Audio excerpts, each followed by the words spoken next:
മുത്തശ്ശിക്ക് അറിയില്ലല്ലോ ആ കടയിലെ ലസ്സി നല്ലതാന്ന്. പുറത്തുനിന്നുള്ള ആഹാരമൊക്കെ കഴിച്ച് തനിക്ക് വല്ല അസുഖവും വരുമെന്ന് പേടിച്ചിട്ടാവും മുത്തശ്ശി ഇങ്ങനെ പറഞ്ഞത്. പിന്നെ ആമി ചേച്ചിയുടെയും കോമൽ ചേച്ചിയുടെയും കുറച്ച് ഇളക്കൂടെ ഉണ്ടാവും.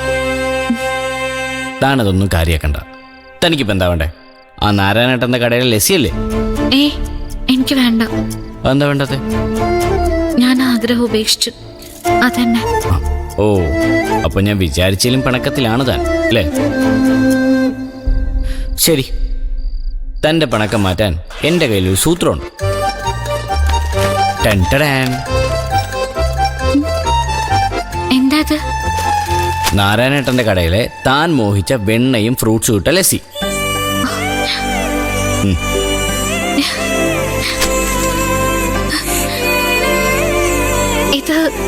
ഇതെങ്ങനെയാ? ഇതാണ് മനപ്പൊരുത്തം എന്ന് പറയുന്നത്. ടെലിപ്പതിന്നും പറയാം. ഞാൻ ഇന്ന് കടയുടെ മുന്നിൽ കൂടെ വരുമ്പോൾ എൻ്റെ മനസ്സ് പറഞ്ഞു തനിക്കൊരു ലസ്സി വാങ്ങിക്കണം. ഈ ലസ്സി കഥയ്ക്ക് ഇങ്ങനെ ഒരു ട്വിസ്റ്റും ഫ്ലാഷ് ബാക്കും ഉണ്ടെന്ന് അറിയാതെ തന്നെ ഞാൻ തന്നെ ഞെട്ടിക്കാൻ വേണ്ടി അത് വാങ്ങിച്ചു വെച്ചു.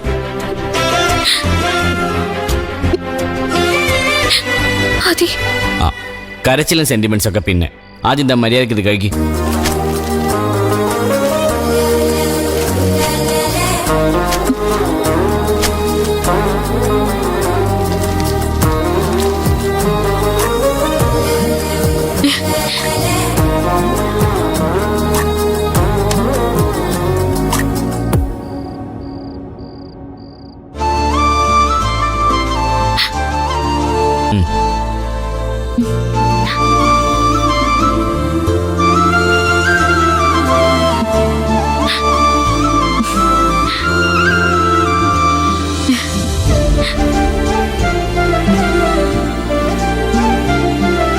എങ്ങനെ, കൊള്ളാവോ?